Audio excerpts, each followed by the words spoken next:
est-ce que je serais pas en train de chercher tous les petits moments où il fait pas très très beau pour pouvoir mettre mes trucs du Canada? Oui, j'avoue. Salut tout le monde, c'est Raphaëlla. On se retrouve aujourd'hui pour une petite vidéo et c'est la petite vidéo annuelle que j'aime bien faire et que j'aime bien regarder. Je crois que c'est le seul tag que je fais, que je refais. Je crois que c'est même le seul tag que je regarde d'ailleurs chez les autres. D'ailleurs il s'appelle comment?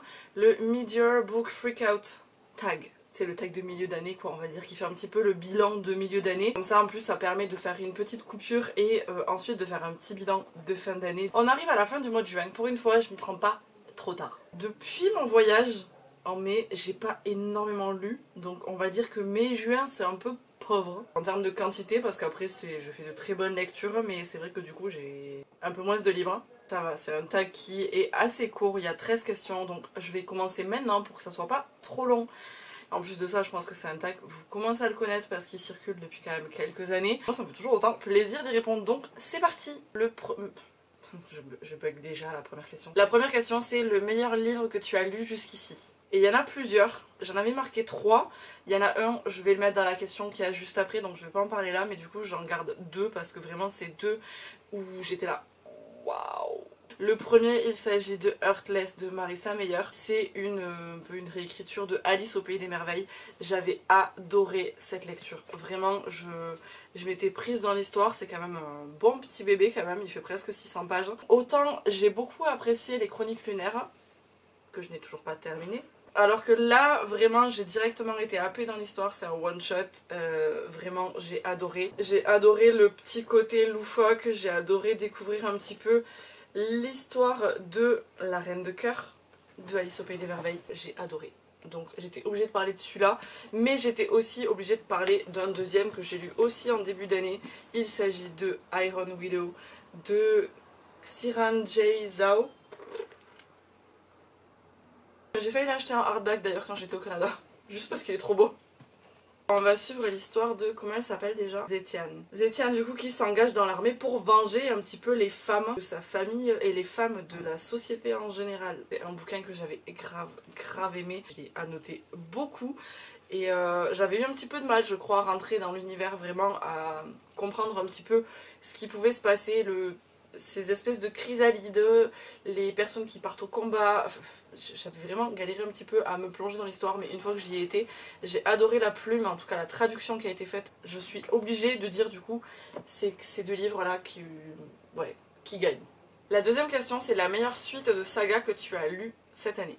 Et c'est pour ça que là du coup le livre dont je vais parler, je l'avais mis dans le premier, mais en fait du coup je le mets là parce que c'est forcément une suite, parce que c'est une saga que j'avais commencé à lire en 2021 et que j'ai terminé de lire cette année. J'ai enfin lu Death Note, donc moi je l'ai lu, si vous n'avez pas suivi les vlogs d'il y a quelques mois, je l'ai lu du coup avec la Black Edition du coup, qui du coup regroupe 2 tomes à chaque fois. Je sais qu'il y a un tome, il y a une suite.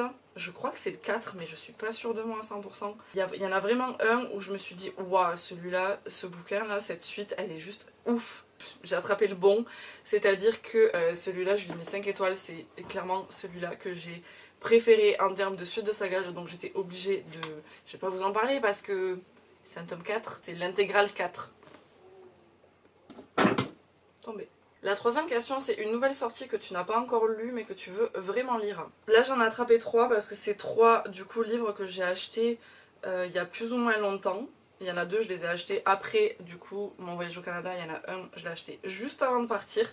Il s'agit du tome 3 du Prince Cruel, donc La Reine sans Royaume de Holly Black aux éditions Rajo. Amanda de Won Pyong-son aux éditions PKJ, celui-là. Celle qui devint le soleil de Shelley Parker Chan aux éditions Brajlon. Voilà. J'ai fait la maline à mettre ma veste, mais en fait j'ai chaud.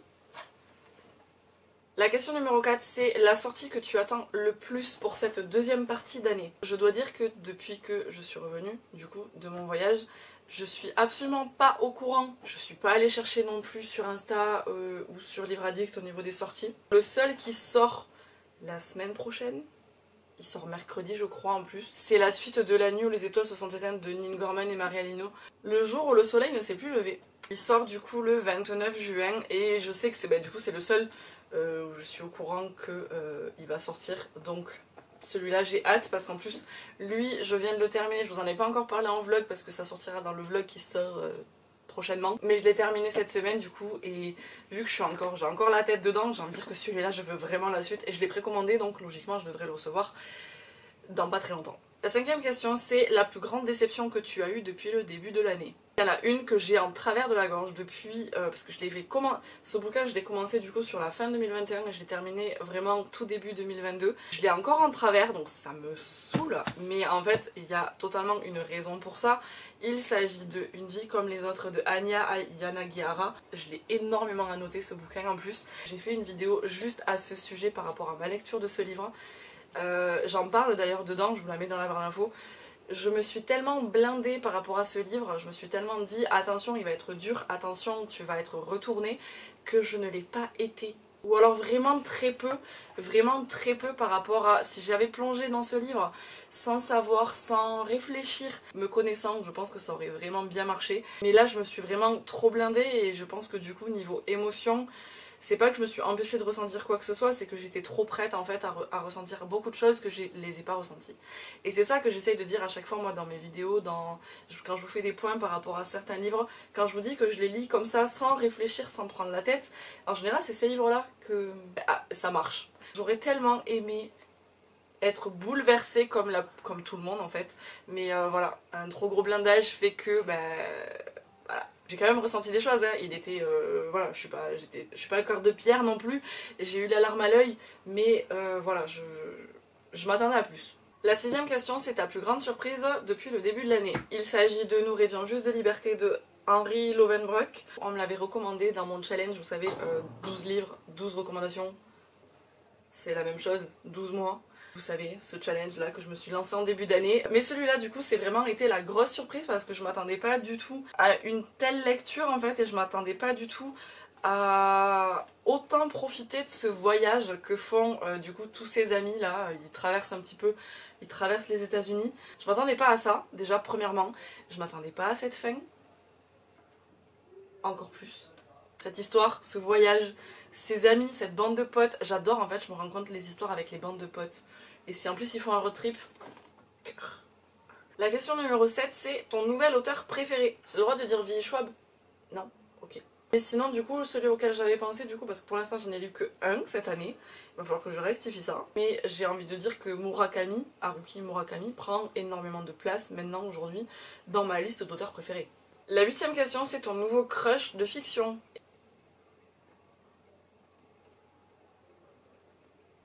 J'ai besoin d'en parler. La 9ème question c'est ton nouveau personnage préféré. J'avais envie de répondre du coup notre personnage dans ce livre là. Mais du coup je me suis dit aussi vraiment, après ça c'est aussi parce que je viens de le terminer cette semaine. Joey! J'ai envie de dire toute cette bande de potes, la bande de potes de film. Et c'est là quand je réfléchissais du coup à cette question, je me suis dit mais en fait vraiment ouais, je crois que là actuellement j'adore les bouquins où va y avoir un road trip ou alors une histoire avec plein de personnages, toute une bande de potes, j'adore ça. Donc voilà, j'avais envie de répondre du coup cette bande de potes et Zetienne.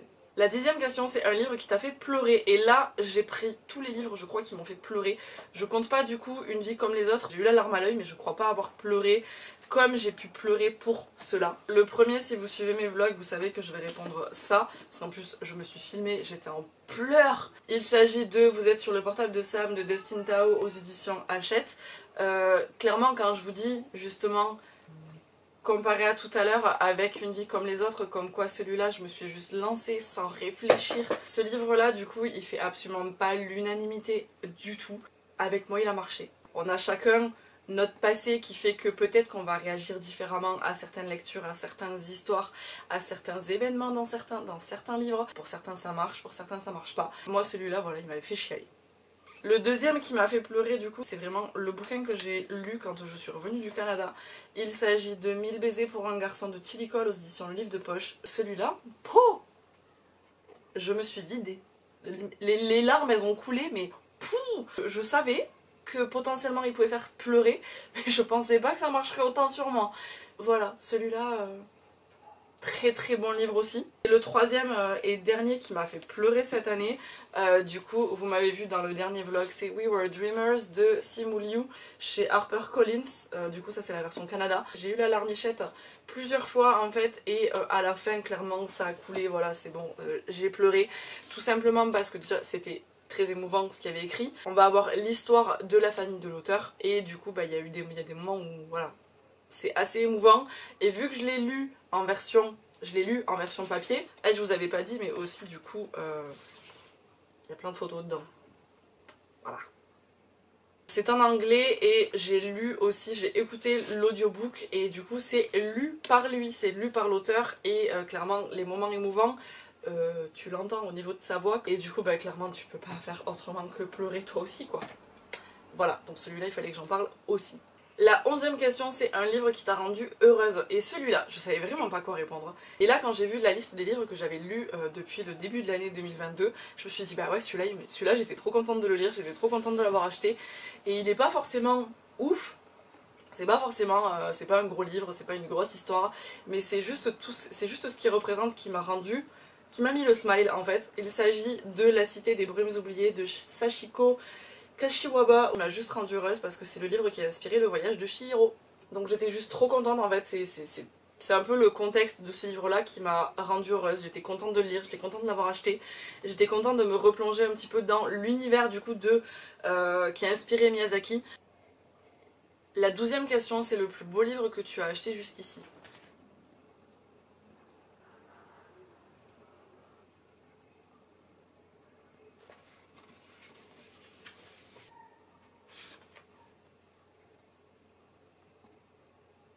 C'est tout. Et la dernière question, c'est les livres que tu dois absolument lire avant la fin de l'année. Déjà, j'ai envie de vous dire qu'il y a 2 semaines, je crois, je vous ai fait une vidéo par rapport à un challenge auquel je participe. C'est l'été Lisons l'Asie. Je vous mets la vidéo juste là parce que clairement, je vous ai montré ma palle pour ce challenge-là, donc j'ai envie de...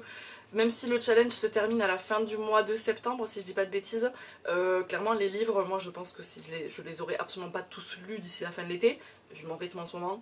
Mais tous les livres qu'il y a dans cette liste là, c'est des livres que j'ai très envie de lire. Comme je vous disais, j'ai très envie de lire Amande. J'ai très envie de lire celui-là aussi. Il faut absolument que je lise La Guerre du Pavot de R.F. Kuang. Celui-là, il me tente beaucoup trop. Ça fait partie des livres que je veux absolument lire. Il y a quoi d'autre? Ouais, en fait j'en ai beaucoup trop là, enfin voilà, j'ai ma palle qui s'est un petit peu remplie là dernièrement. J'essaye de retrouver un petit rythme de lecture et ça fait plaisir.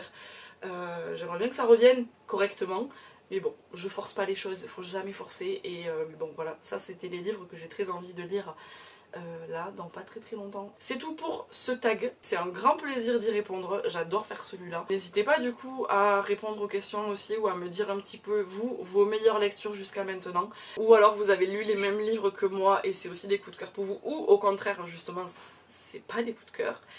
N'hésitez pas à me dire tout ça. Moi je vais vous laisser ici, j'espère que ça vous a plu. Je vous souhaite de très bonnes lectures, on se retrouve très bientôt dans une prochaine vidéo. Et d'ici là, prenez soin de vous.